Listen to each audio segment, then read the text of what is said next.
Hello world, Calcutron here with another TI basic tutorial. In this episode we will learn 3 more ways to get input from users. Up until now, we have seen how to get input from users by having them set the values of variables before running our program, as well as by inputting numbers using the input command. Today, we will round that off with 3 different new ways to get user input. The first one, as we have scrolled past in the I/O menu several times, is the prompt command, and it works very similarly to the input command with one small difference, and that you cannot give a prompt string, so you can only give it a variable. So if we say prompt for variable A, and then on the next line we can do some processing, and let's practice incrementing A. So we can do A plus 1 stored in A. It's always good to know how to increment. And then we can display A, and then when we run this test, it gives us A equals question mark. So it does its own prompt for us, and the string is always going to be the identifier of the variable equals question mark, and then it lets you type in the value you want to give it. So we can give it 50, and it returns us 51. So that's 50 incremented by 1. And unlike prompt, we can ask for multiple variables. So we can ask for A, B, and C. And let's not do any processing on B and C, since I am guessing you understand how to do that from seeing us do it on A. And when we prompt now, it's going to first ask us for A, then ask us for B, then ask us for C, and then it's going to run the next line after it's gotten all 3 variables inputted. So that is prompt. I hope that satisfied some curiosity after we've seen it so many times in our I/O menu. But in general, I am a bigger fan of input because it allows for a prompt string, but prompt is another option. Our next user input command is not quite the same as what we've seen so far. It is actually not even in the I/O menu. So technically you might call it a control flow statement, but I kind of disagree with that. I think it should be moved into the I/O menu because that is primarily what it does. And so this is the pause command. So let's write a simple program. Let's start with a clear home, and we'll just display hello. And then we'll display world, and we'll put a pause in between. And you can probably guess what it's going to do. It's going to pause. Well, maybe you can't guess. It's going to pause and wait for the user to press a button, but not just any button. It has to be the enter key. So as soon as the user presses enter, it will then continue the flow of the program. So it does this clear home and then the hello, and then it will pause, and then after the user presses enter, it will display hello, or it will display world. So you can see how this might be thought of as a control flow statement because it pauses the flow until the user inputs something, but I would call it an I/O function, especially because there's an extra optimization you can get out of it, where you can actually do a display and a pause in one line. So right now we're displaying hello and then pausing, and what we can actually do is delete this line and pass hello as a parameter to pause, and it acts exactly like a display, except after it finishes displaying, it's going to do the pause. So it's first going to display hello world, pause, and then display, or sorry, it's first going to display hello, pause, and then display world. So it's the exact same behavior as before, waiting until I hit enter, except that it also does a display. So because of that, I think it's definitively an I/O statement, but you can take that up. Please send thousands of complaints into Texas Instrument about how they mislabeled a command.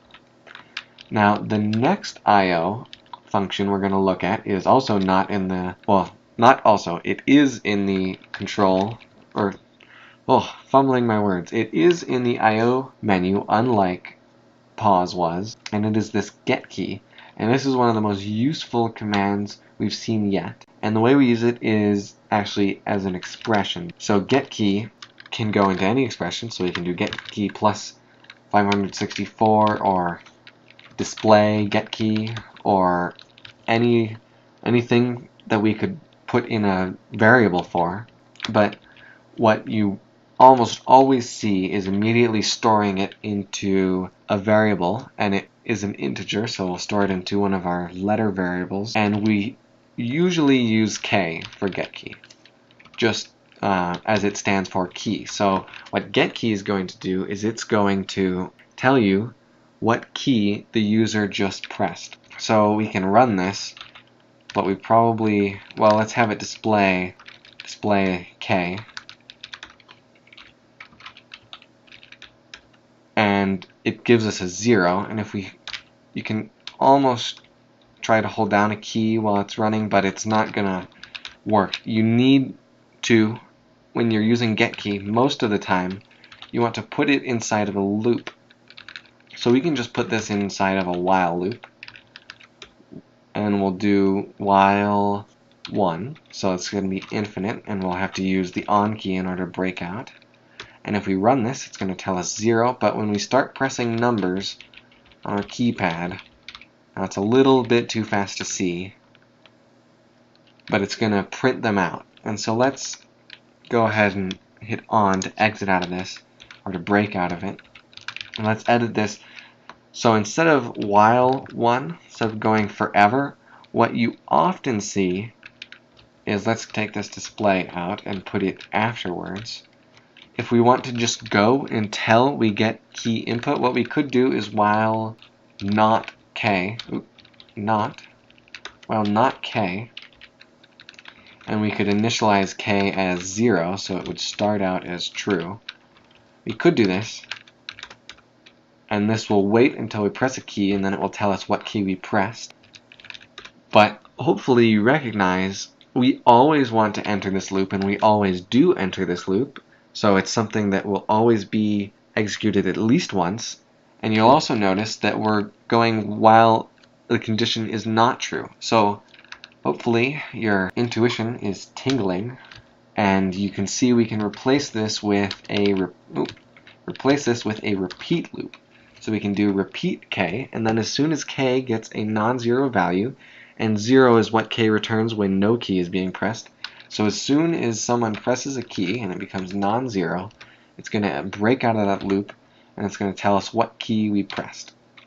And let's go ahead and wrap this in its own while loop. So we've got loops inside of loops. It's pretty crazy, but I think you can handle it. So this is going to go while 1, or we can do while k does not equal 45, and here, well, actually let's make this a repeat loop as well. So 2 repeat loops in this episode. So repeat until k equals 45, and we'll see what 45 means in just a second.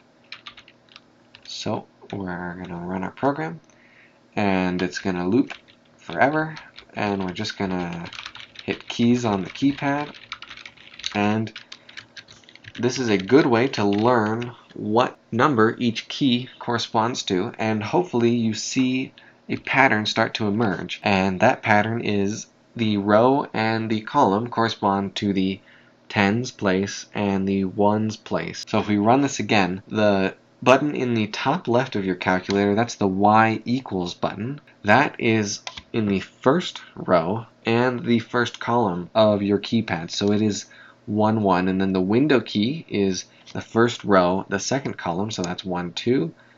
The zoom key is 1, 3, the trace key is 1, 4, and the graph key is 1, 5. And then let's just pick a random key. Let's say the program key, our favorite key. That is in the 1, 2, 3, 4th row down and the 3rd row over.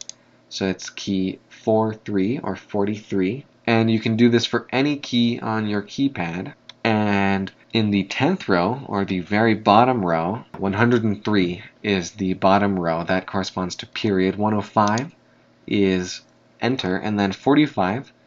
Let's see if you can get what 45 is by looking on your keyboard and finding the 4th row and the 5th column.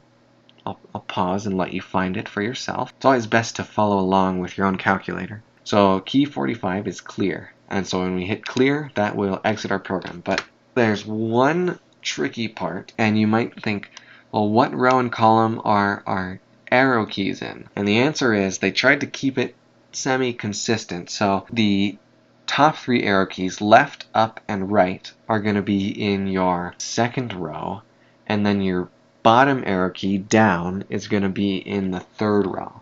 So left corresponds with the 4th thing in the 2nd row, so that's going to be 24. Up is 25, and then right is 26, and then the down key is going to be 34. It's the 4th item in, or the 4th key in the 3rd row of the keypad. So that is 3 new I/O commands today. So we learned about prompt, which is a poor man's input, and then we learned about wait, or not wait, but pause, which should be in the I/O menu, and we learned about get key, which is incredibly useful. And don't forget, it will definitely be on the pop quiz, that pause also works as a display. So if we put in hello and we run test, and we can type a few keys, when we hit clear, if we take out the erroneous prompt, we get it to display hello all in one go, as well as pause before it displays our done message, which means we've hit the end of the program. So that has been 3 new ways to get user input. I hope you enjoyed, and if you had any questions or comments, please leave them below. Bye-bye.